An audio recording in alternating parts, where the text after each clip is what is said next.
한 주간 동안 잘 보내셨나요? 하나님의 은혜가 충만한 귀한 시간이 되기를 바랍니다. 사실상 우리가 매 주일마다 모여서 함께하는 이 날은 우리 주님의 죽으심과 부활을 생각하는 날입니다. 주님께서 저와 여러분을 위하여서 죽으셨던 그분의 죽음, 우리를 다시 살려주시기 위해서 부활하신 그 날을 우리는 매 주일마다 생각해야 합니다. 그런데 우리는 바쁜 우리의 일상을 살아가면서 너무나 쉽게 그러한 사실들을 망각하고 살아가기 때문에 이러한 특별한 절기를 맞으면서 다시 한번 주님의 고난, 또 주님의 부활을 생각하는 것, 우리에게 좋은 유익을 주는 것입니다. 하지만 우리가 조심해야 될 것이 한 가지 있는데, 그것은 우리 예수님의 죽으심과 부활을 1년 가운데서 이맘때만 깊이 생각하고 나머지 시간들을 별스럽지 않게 생각한다면 이것은 대단히 우리에게 위험하다라고 하는 것입니다. 그래서 우리는 매 주일마다 주님의 부활을 생각하면서 그 부활의 은혜로 말미암아 내가 새롭게 거듭났고 장차 주께서 다시 오실 때 영광스러운 부활에 참여할 것을 바라보면서 예배의 자리에 함께 와야 하는 것입니다. 여러분들이 매 주일마다 그런 마음을 가지고 주 앞에 나와 예배하기를 바랍니다. 우리 주 예수 그리스도의 부활이야말로 저와 여러분의 부활의 확실한 근거가 됩니다. 주님의 부활은 영적인 부활과 육체적인 부활의 근거가 되는 것입니다. 영적인 부활이란 우리가 죄로부터 다시 거듭나서 새로운 생명을 얻는다는 것을 말하는 것이요, 육체적 부활이라고 하는 것은 주께서 이 땅에 다시 오실 때 그분이 입으셨던 신령한 몸과 같이 우리가 다시 부활할 것을 바라보는 것입니다. 그런데 이 부활의 소식이 사람들에게 처음부터 아주 분명하게 믿어진 사실은 아니었습니다. 3년 동안 주님과 함께 보냈던 12명의 제자들에게 있어서도 예수님이 부활했다고 하는 사실은 굉장히 낯선 이야기로 들렸고 믿기가 힘들었던 것이었습니다. 오늘 우리가 읽은 이 본문의 말씀은 예수님의 12제자에 관한 이야기가 아닙니다. 예수님을 따랐던 다른 두 사람에 대한 이야기입니다. 부활하신 주님께서 처음으로 그들과 함께 먼 길을 동행하시지만 그 두 사람은 주님이신지를 알지 못했습니다. 말 그대로 눈먼 동행이었습니다. 그런 그들을 주님께서는 말씀을 통해서, 또 하나는 그들에게 만찬을 생각나게 하시면서 바로 그들과 동행한 그분이 바로 주님이심을 깨우쳐 주십니다. 그리고 그들을 부활의 증인으로 세워주십니다. 주님의 부활을 깨닫게 된 그들은 주님께서 비록 곁에 계시지 않아도 언제나 주님은 그들과 함께 계심을 확신하면서 주의 복음을 전하는 증인으로 평생을 살아가게 됩니다. 이 이야기는 옛적의 그들만의 이야기가 아니라 바로 오늘 우리의 이야기가 되었다고 하는 것이 참으로 놀라운 것입니다. 이 이야기는 우리가 사는 삶 속에서 계속되어야만 되는 그런 이야기입니다. 우리는 먼저 오늘 본문의 말씀을 보면서 눈먼 동행에 대해서 먼저 생각을 해보게 됩니다. 예수님께서는 말씀하신 대로 십자가에서 죽으신 지 사흘 만에 사망의 권세를 깨뜨리시고 부활하셨습니다. 막달라 마리아에게 주님을 나타내셨고 베드로에게도 나타내 주셨습니다. 마리아는 이것을 보면서 주님의 부활을 믿지만 베드로도, 그리고 이 부활의 소식을 들은 다른 제자들도 예수님이 부활했다고 하는 사실을 믿지 못합니다. 안식일이 지난 후 이틀 만에 엠마오로 향하는 두 사람이 있습니다. 오늘 본문에 소개되는 사람입니다. 한 사람의 이름은 글로바라고 하는 인물이고 또한 친구입니다. 예수님의 12 제자들은 아니지만 예수님을 늘 가까이 했던 것은 아주 분명합니다. 그래서 우리는 이 두 사람을 제자로 부를 수 있을 것입니다. 이들은 너무나 큰 실망감을 안고 자신들의 고향 땅으로 돌아가고 있습니다. 이때 부활하신 주님이 나타나셔서 그들과 동행하십니다. 부활하신 주님이 처음으로 하는 동행이었습니다. 우리는 이 일이 있기 전 약 일주일 전 그때를 생각해 볼 수 있습니다. 한번 그때로 돌아가 보실까요? 무슨 일이 있었습니까? 이스라엘의 큰 명절이었던 유월절을 맞이해서 본래 그곳에 살고 있는 사람들도 많이 있었지만 명절을 지키기 위해서 수많은 순례객들로 붐벼 있는 이 예루살렘에 어린 나귀를 타고 입성하시는 예수님은 수많은 사람들의 관심을 끌었습니다. 수많은 사람들이 옮겨가면서 종려나무 가지를 흔들고 호산나 다윗의 자손이여 외치면서 들썩거렸습니다. 그들의 공통적인 소망과 기대는 한껏 부풀어 올랐습니다. 그것은 이 예수님이라면 자기의 민족을 로마의 압제와 로마의 지배로부터 속량할 분이라고 믿었기 때문입니다. 여기에는 예수님을 따랐던 제자들의 생각도 크게 다르지 않았습니다. 그런데 마지막 한 주간을 보내시는 주님의 모습이 심상치 않게 보입니다. 종교 지도자들의 음모는 더욱 분명하게 드러나서 어떻게 하면 이 예수를 차단할까 하는 것이 나타나는데도 불구하고 이 예수님은 그들의 거센 반응에 대해서 별다른 반응을 보이지 않습니다. 그러시더니 목요일 밤이 되자 예수님은 체포되시는 것이 아니겠습니까? 저항 한번 하지도 않은 채 종교 재판에 회부가 되었고 신성모독죄라고 하는 것으로 판정을 받아서 사형 언도를 받게 되고 이 처형을 정당하게 시행하기 위해서 당시 빌라도 총독에게로 데려가서 이 빌라도가 예수님을 향해서 여러 가지 신문을 하지만 예수님께서는 아무런 반응도 하지 않는 게 아니었습니까? 죽을 만큼 채찍을 맞고 십자가를 지고 골고다로 올라가시더니 그분은 손과 발이 못에 박혀 매달리시게 됩니다. 사람들은 그때까지도 여전히 어떤 기대를 했을 것입니다. 그런 상황 속에서 기적을 일으키신다면 얼마나 드라마틱한 그런 광경이 될 것인가. 그래, 마지막 순간에 모든 상황을 다 뒤엎어버린다면 이것은 더욱더 극적인 일이 될 것이다. 이런 생각을 했을 것입니다. 그런데 십자가에 달려서 6시간 동안 매달려 계신 예수님은 불과 몇 마디의 말씀을 하시지만은 결국은 운명하시고 마는 게 아니겠습니까? 더 이상의 기적은 없었습니다. 모든 게 다 끝나버렸습니다. 그런데 사흘째 되던 날에 무덤에 간 여인들과 몇몇 제자들에 의해서 무덤이 비어있다는 소식이 들리고 심지어는 그분을 만났다고 하는 이야기도 들리는 게 아닙니까? 그것은 뜬소물건이라고밖에 다른 생각을 하지 못합니다. 오늘 엠마오로 가는 두 제자도 이것이 전부라고 여긴 채 자신들의 고향 땅으로 돌아가고 있는 것입니다. 그런 그들에게 부활하신 예수님께서는 찾아가십니다. 그리고 그들 대화에 참여하시게 됩니다.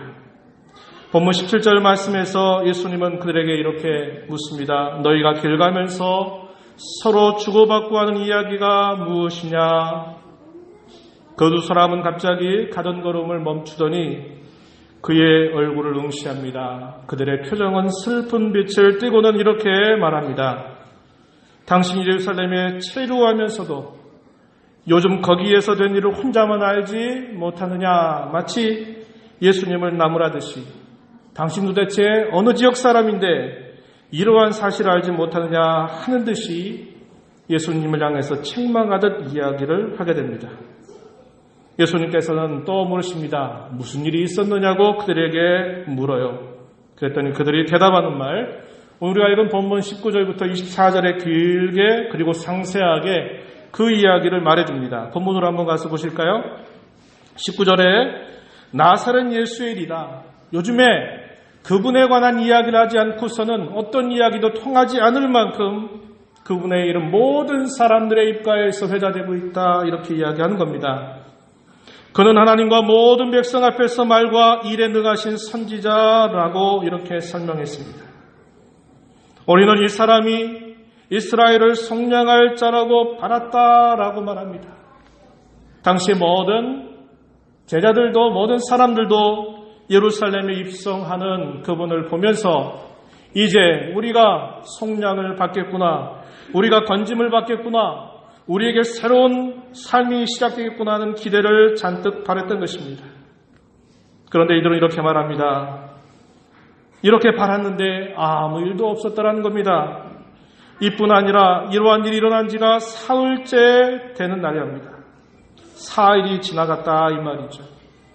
안식 후 첫날 새벽에 주님은 부활하셨다는 것이 알려지지만 이 두 사람에게는 그것은 뜬 소문일 거야 라고 여겼던 것이고, 하루가 더 지난 날, 오늘날 요일로 말하면 월요일입니다. 월요일 날, 이제 안 되겠다, 우리 고향 땅으로 돌아가자. 그래서 엠마오로 그들은 돌아가고 있는 겁니다.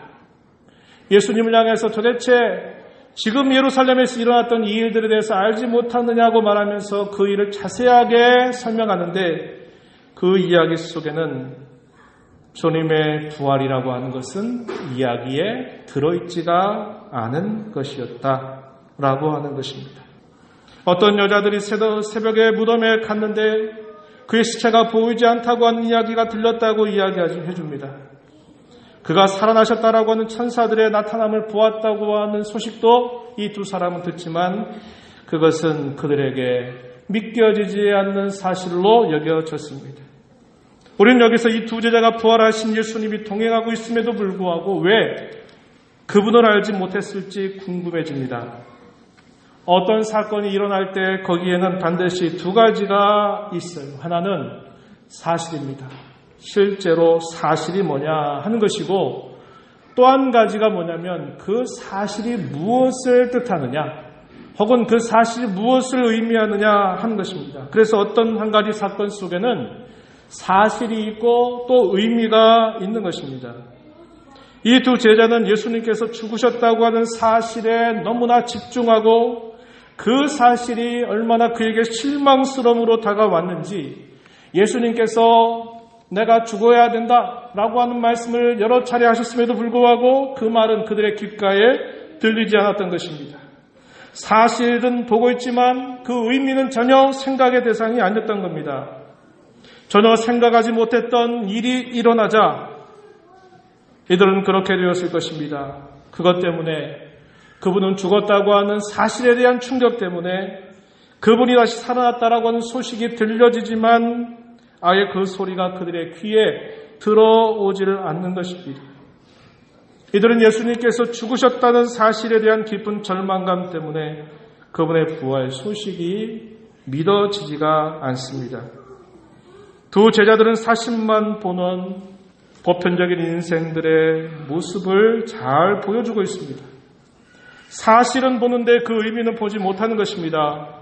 그 의미를 왜 보지 못할까요? 그들은 주님께서 여러 차례 그들에게 약속을 해 주셨는데 그 약속의 말씀을 까맣게 잊고 있었던 것입니다. 왜 그 약속을 잊고 있었을까요? 그들은 주님을 따르고 바라보면서 그들은 전혀 다른 꿈을 꾸고 전혀 다른 기대를 가지고 있었기 때문에 그러합니다. 예수님은 내가 온 것은 섬김받으려 한 것도 아니고 그들의 기대에 부응한 것도 아니라 나는 죽으려고 왔다. 나는 많은 사람의 대속의 제물로 나는 죽으려고 왔다. 이런 말씀을 예수님께서 하시지만 이들의 기대는 그것과 너무나 다른 곳에 있었기 때문에 주님의 말씀이 그들에게 하나도 들려지지 않았다라고 하는 것입니다. 주님이 뜻하시는 것, 주님이 기대하시는 것을 바라보지 않으면 우리는 항상 내 뜻을 생각하고 내 기대를 늘 생각하게 됩니다. 그러다 보면 안 보인다 이 말입니다. 그 의미가 가리워진다 이 말이죠. 예수님의 제자들에게도 이런 일들이 나타났고 여기 엠마오로 가고 있는 두 사람에게도 이러한 일이 그대로 나타나고 있었다고 하는 겁니다. 우리는 한껏 속량을 바랐는데 그분은 너무나도 무기력하게 돌아가셨더라. 이 사실들이 그들에게 다른 어떤 생각을 하지 못하도록 막아버린 것입니다. 여러분, 이 표현을 들어보셨나요? 보이지 않는 고릴라 효과. 인터넷에 검색해보면 아마 아실 수 있어요. 이게 뭘 말하냐면 사람이 무엇인가를 인식하게 될 때 갖게 되는 한계가 무엇인가를 잘 보여주는 말이에요. 어떤 하나의 무엇인가를 집중하게 되면 다른 것을 보지 못하는 것을 말합니다. 관심이 가는 것은 잘 보이는 것이고 아는 것만 잘 보이는 것입니다. 자기가 듣고 싶은 말은 잘 들리는데 다른 말은 귓가에 들리지 않는 겁니다. 이게 우리 사람이 갖는 그런 한계를 이렇게 표현해주고 있는 말이에요. 우리가 살아가는 신앙세계에 있어서 이런 현상이 똑같이 일어나고 있습니다. 예수님께서는 공식적으로 3번씩이나 종교 지도자들에 의해서 고난당해서 죽게 될 것이고 죽은 지 사흘 만에 다시 살아나시겠다고 알려주셨습니다. 조금 전 말씀드렸던 것처럼 인자가 온 것은 죽으려고 왔다. 많은 사람의 대속의 제물로 주기 위해서 왔다라고 말씀을 해주셨습니다. 제자들의 배반에도 불구하고 부활하신 다음에 주님은 다시 갈릴리에서 만나자라고 이렇게 말씀을 하셨습니다. 이 말은 주님이 죽음으로 끝나는 게 아니라 내가 다시 살아날 것이다 라고 하는 말씀을 그들에게 이렇게 누차 말씀해 주셨는데 여러 가지로 말씀해 주셨는데 그들은 자신들이 듣고 싶은 말만을 들었고 자신들의 허황된 기대가 너무나 컸던 나머지 주님의 말씀을 그대로 받아들이지 않았던 것입니다. 그 결과 그들은 눈과 마음이 멀어져 버리게 되었던 것입니다. 예수님께서는 이들을 향해서 두 가지의 행위를 통해서 이들의 눈을 뜨게 해주시는데 하나는 말씀을 깨닫게 해주시는 일을 통해서 그들의 눈을 열어주시고 또 하나는 마치 최후의 만찬 자리에서 성찬을 제정해 주시는 것을 떠올려 주는 행위를 통하여서 그들의 어두워진 마음을 주님은 열어주십니다. 우리가 읽은 본문 35절 한번 보시죠. 35절 이렇게 표현했습니다. 두 사람도 길에서 된 일과 예수께서 떡을 떼심으로 자기들에게 알려주신 것을 말하더라. 이 두 사람 엠마오로 가는 두 제자를 말하죠. 길에서 된 일, 부활하신 주님이 처음 그들과 동행하면서 그들에게 쭉 말씀하셨던 것, 그것을 이야기하고 그들의 집에 예수님 함께 머물다가 가라고 하는 부탁을 하자 예수님이 그들과 함께 식사의 자리에서 기도하시고 축사하시고 떡을 떼어주시는 그런 모습을 보면서 자기들에게 그분이 바로 부활하신 주님을 알게 해주셨다 하는 사실을 예루살렘에 있는 다른 제자들에게 간증하듯 그들의 경험을 이야기했습니다. 첫 번째, 성경을 가르쳐 깨닫게 해주시는 일을 통해서 그들로 하여금 눈을 떠게 해주셨는데요. 예수님께서는 이렇게 하신 겁니다. 동행하지만 깨닫지 못하는 그들을 향해서 또 부활했다고 하는 소식이 여러 차례 들려지면서도 그 말을 믿지 않고 고향 땅으로 돌아가는 그들을 심히도 책망하셨습니다. 본문 25절 26절 말씀에 미련하고 선지자들이 말한 모든 것을 더디 믿는 자들이여 그리스도가 이런 고난을 받고 자기의 영광에 들어가야 할 것이 아니냐 이렇게 책망을 하셨습니다. 그러시면서 예수님은 구약 성경을 통해서 이 메시아에 대해서 예했던 말씀을 하나하나 짚어주십니다. 27절 말씀에 이에 모세와 다른 선지자들의 글로 시작하여 모든 성경에 쓴 바 자기에 관한 것을 자세히 설명하시니라. 성경이 곧 예수님이 고난당해서 죽을 것, 다시 사실 것을 이렇게 예언하고 있다고 하는 것을 하나하나 짚어주시면서 그들에게 말씀을 해주시니까 이 제자들이 깨닫게 된 것입니다. 두 제자들의 반응이 어디에 표현되느냐? 본문 32절 가서 보면은 이렇게 예수님의 그 말씀에 대해서 이러한 반응을 그들이 보여주고 있습니다. 그들이 서로 말하되 길에서 우리에게 말씀하시고 우리에게 성경을 풀어주실 때 우리 속에서 마음이 뜨겁지 아니하더냐. 길에 동행하시면서 자신들에게 말씀해 주시고 성경을 그들에게 풀어주실 때 그들의 마음이 뜨겁지 아니했느냐 이렇게 말합니다. 마음이 뜨겁다 이 말은 그들의 마음이 불타올랐다 이 말입니다. 하나님의 말씀의 뜻이 무엇인가를 제대로 알게 되면 혹은 그 말씀의 뜻이 바로 자신에게 적용되고 있다고 하는 사실을 발견하게 되면 그 사람의 마음은 뜨거워지게 되는 것입니다. 이것은 말씀을 대하는 모든 성도들에게 공통적인 경험이 된다고 하는 것입니다. 그들의 마음이 불이 붙기 시작한 거예요. 낙심과 절망 가운데서 이제 아무것도 할 것 없구나 고향으로 돌아가는 그들에게 주님께서는 그들의 마음을 열어서 그 말씀의 뜻이 이러하다라는 것을 일깨워 주시니까 그들의 마음이 다시 불붙기 시작한 것입니다. 10km 정도 떨어진 엠마오에 도착하면서도 예수님은 계속 그들에게 말씀해 주셨습니다. 그들은 예수님의 말씀이 더 듣고 싶었습니다. 그래서 지나가시려고 한 예수님을 강권해서 예수님 날이 저물었으니까 가지 마시고 우리의 집에 함께 계시면서 머물다 가십시오 이렇게 부탁을 하고 예수님께서는 그들의 집에 들어가셔서 함께 식사를 나누시는 겁니다. 그때 예수님께서는 떡을 손에 쥐고 하나님께 축사하신다 이 말은 감사했다 이 말입니다. 감사하시고 그 떡을 떼서 그들에게 하나하나 나눠주시게 된 겁니다. 그 모습은 마치 예전에 광야에서 예수님의 말씀을 듣다가 줄였던 그들에게 오병이어의 기적을 보여주셨던 표적을 떠올려 주는 듯 했던 것입니다. 또한 며칠 전 십자가에서 처형당하시기 전에 마지막 만찬 자리에서 하나님께 축사하시면서 떡을 떼어주시는 모습, 이것은 내가 너희를 위해서 주는 나의 몸이고 이것은 내가 너희를 위해서 흘린 나의 피, 곧 언약의 피다라고 하는 것을 그들로 하여금 연상시켜 주신 것입니다. 그 순간 그들에게 무슨 일이 일어났나요? 그들의 눈이 밝아져 그인 줄 알아보게 되었습니다. 본문 30절 31절에 이렇게 기록됩니다. 그들과 함께 음식 잡수실 때에 떡을 가지사 축사하시고 떼어 그들에게 주시니 그들의 눈이 밝아져 그인 줄 알아보더니 예수는 그들에게 보이지 아니하시는지라. 성찬은 보이지 않는 하나님의 말씀을 우리 눈에 보여줍니다. 그래서 성찬을 두고 다르게 뭐라고 말하냐면 보이는 말씀이라고 부릅니다. 주님께서 저와 여러분의 구원을 위해서 내어주신 그분의 생명을 떡과 포도주를 사용하셔서 보여주시는 것입니다.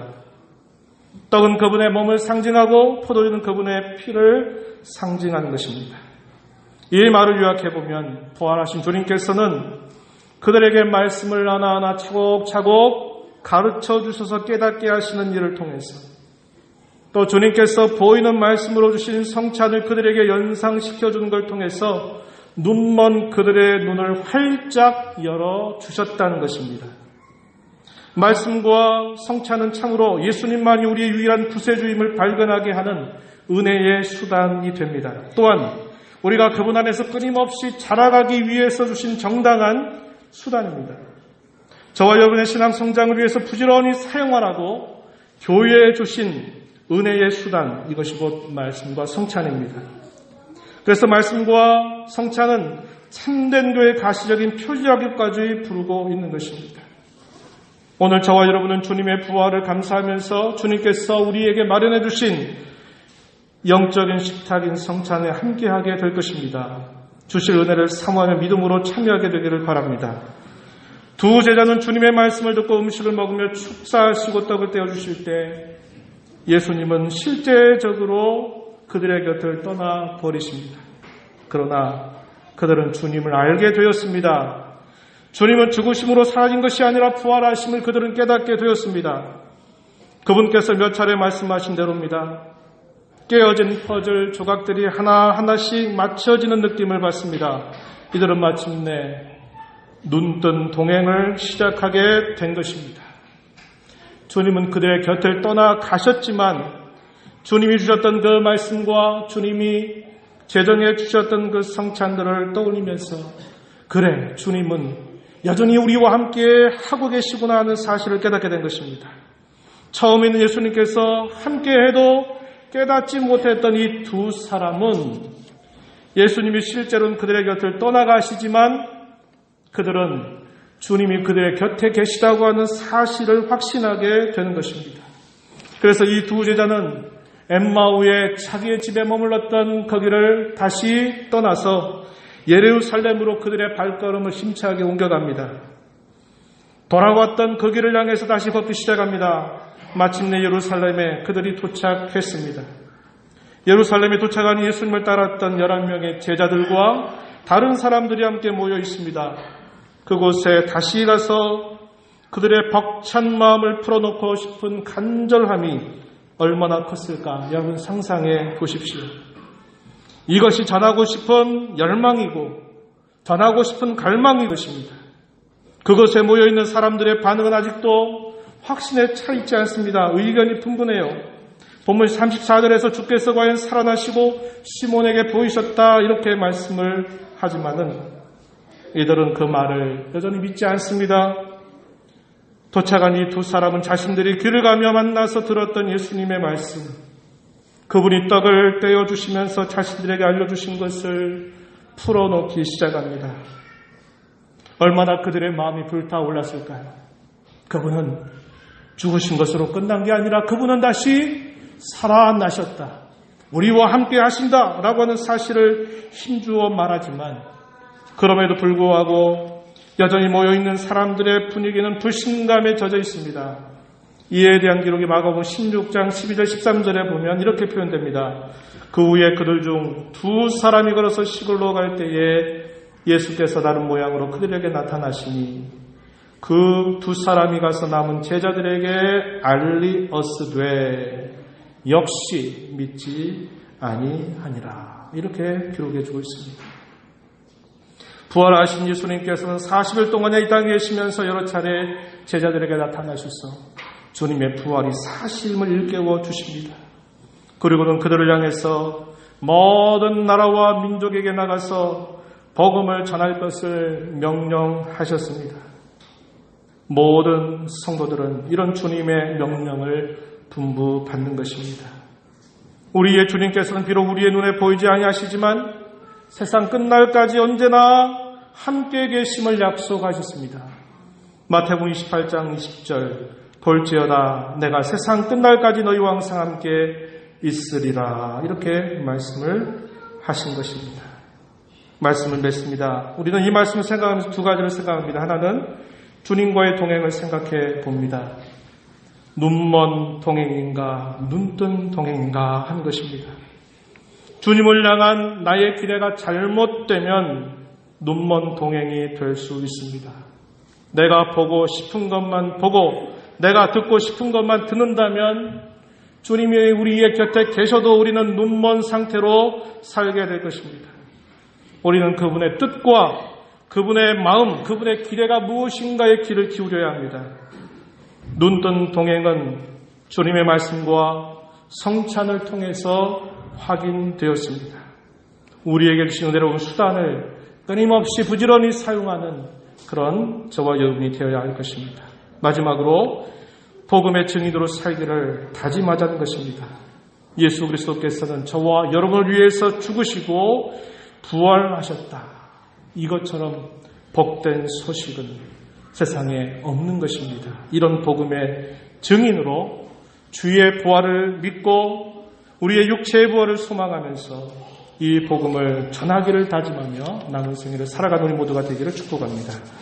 하나님 아버지 감사합니다. 오늘도 저희들을 주의 면전에 불러주셔서 부활하신 주님이 말씀을 통하여 또 성찬을 통하여 그들의 눈멀었던 마음을 일깨워 주셨던 것처럼 저희들이 이 땅에 살면서 주님이 주신 은혜로운 수단들을 부지런히 사용하여서 주님을 늘 모시고 살아가는 눈뜬 동행의 삶을 살아가게 하시며 주의 부활의 증인으로 주께서 다시 오실 때까지 이 복음을 힘써 전하는 복된 삶이 되게 하여 주옵소서. 예수님 이름으로 기도합니다. 아멘.